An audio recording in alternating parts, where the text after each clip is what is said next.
ang Diyos ang nakikipaglaban. Aking susuguin sa unahan mo ang mga putakti na magpapalaya sa kanila sa harapan mo. Exodo 23:28.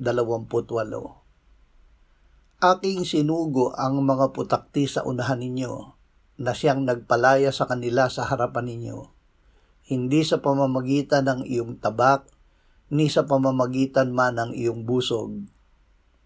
Huwag kang matakot sapagkat ako'y kasama mo. Huwag kang manglupaypay sapagkat ako'y iyong Diyos.